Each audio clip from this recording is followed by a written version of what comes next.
राधे राधे। मेरा नाम है निकिता शर्मा और आप सभी का स्वागत है श्रीमद् भागवत गीता की इस श्रृंखला में। पिछले श्लोकों में हमने समझा कि सभी मनुष्यों की श्रद्धा उनमें मन की प्रकृति के अनुरूप होती है। सभी लोगों में श्रद्धा होती है, चाहे उनकी श्रद्धा की प्रकृति कैसी भी हो। यह वैसी होती है जो वे वास्तव में है। चलिए आज बढ़ते हैं अगले श्लोकों की ओर। श्रीमद् भागवत गीता के 17वें अध्याय के 4थे श्लोक में कहा गया है, यजन्ते सात्विका देवानेक शर्क्षासी राजसः प्रेतान भूत गणाश्चान्ये यजन्ते तामसा जनाः। अर्थात सतोगुणी व्यक्ति देवताओं को पूजते हैं, रजोगुणी यक्षों व राक्षसों की पूजा करते हैं और तमोगुणी व्यक्ति भूत प्रेतों को पूजते हैं। इस श्लोक में भगवान विभिन्न बाह्य कार्यों के अनुसार पूजा करने वालों के प्रकार बता रहे हैं। शास्त्रों के आदेशानुसार केवल भगवान ही पूजनीय हैं, लेकिन जो शास्त्रों के आदेशों से अभिज्ञ नहीं या उन पर श्रद्धा नहीं रखते, वे अपनी गुण स्थिति के अनुसार विभिन्न वस्तुओं की पूजा करते हैं। जो लोग सतोगुणी हैं, वे सामान्यतया देवताओं की पूजा करते हैं। इन देवताओं में ब्रह्मा, शिव तथा अन्य देवता यथा इंद्र, चंद्र और सूर्य सम्मिलित हैं। देवता कई हैं।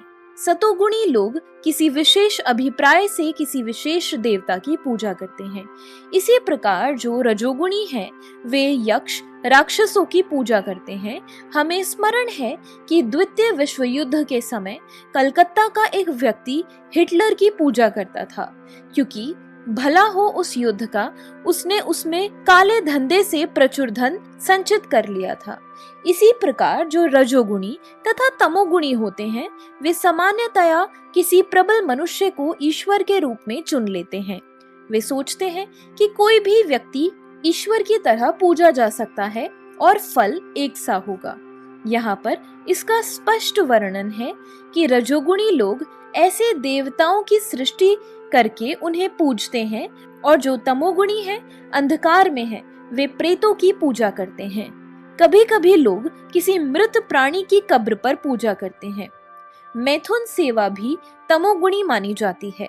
इसी प्रकार भारत के सुदूर ग्रामों में भूतों की पूजा करने वाले हैं। हमने देखा है कि भारत के कई लोग कभी कभी जंगल में जाते हैं, और यदि उन्हें इसका पता चलता है कि कोई भूत किसी वृक्ष पर रहता है, तो वे उस वृक्ष की पूजा करते हैं और बलि चढ़ाते हैं। ये पूजा के विभिन्न प्रकार वास्तव में ईश्वर पूजा नहीं है। ईश्वर पूजा तो सात्विक पुरुषों के लिए है। श्रीमद् भागवत में कहा गया है, सत्वम विशुद्धम वसुदेव शब्दतम।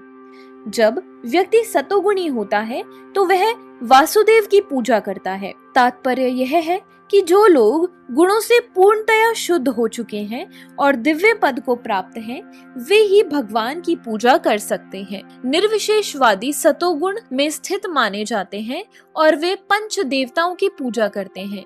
वे भौतिक जगत में निराकार विष्णु को पूजते हैं, जो सिद्धांतीकृत विष्णु कहलाता है।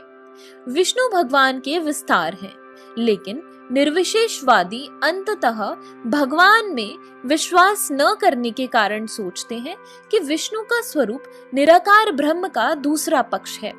इसी प्रकार वे यह मानते हैं कि ब्रह्मा जी रजोगुण के निराकार रूप हैं।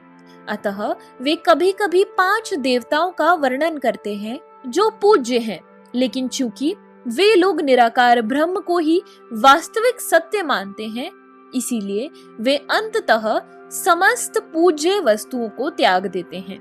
निष्कर्ष यह निकलता है कि प्रकृति के विभिन्न गुणों को दिव्य प्रकृति वाले व्यक्तियों की संगति से शुद्ध किया जा सकता है।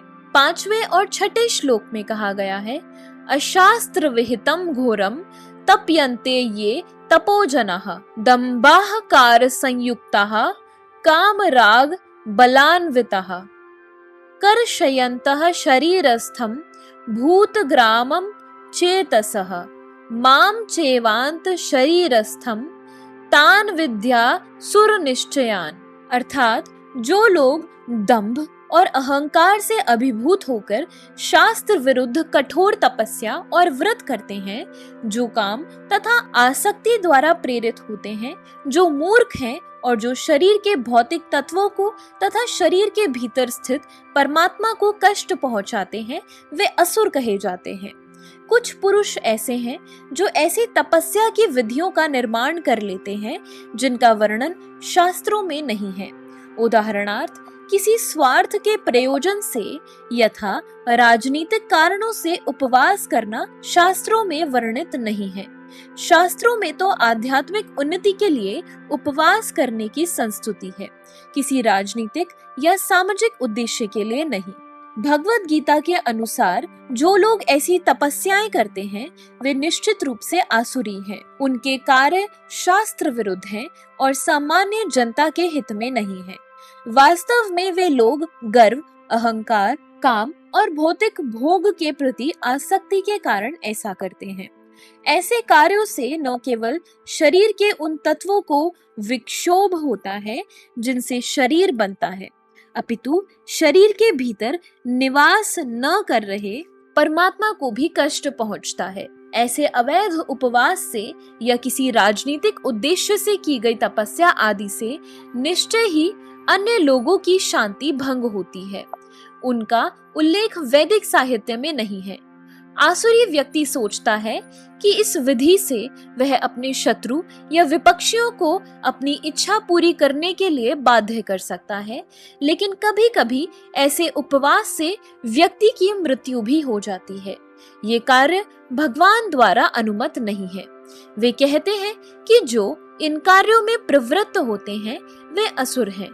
ऐसे प्रदर्शन भगवान के अपमान स्वरूप हैं, क्योंकि उन्हें वैदिक शास्त्रों के आदेशों का उल्लंघन करके किया जाता है।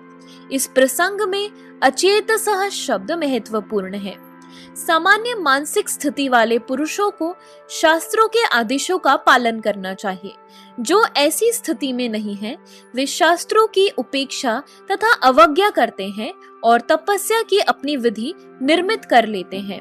मनुष्य को सदैव आसुरी लोगों की चरम परिणति को स्मरण करना चाहिए, जैसा कि पिछले अध्याय में वर्णन किया गया है। भगवान ऐसे लोगों को आसुरी व्यक्तियों के यहाँ जन्म लेने के लिए बाध्य करते हैं। फलस्वरूप वे भगवान के साथ अपने संबंध को जाने बिना जन्म जन्मांतर आसुरी जीवन में रहते हैं।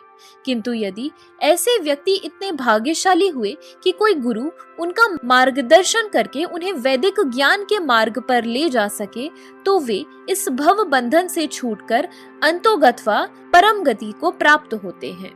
तो इसी के साथ हमारे आज के श्लोकों की वीडियो समाप्त होती है।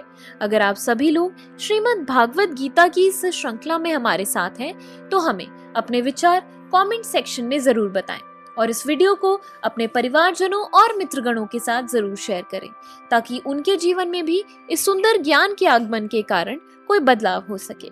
तो चलिए अब मिलते हैं अगले श्लोकों के साथ एक नई वीडियो में।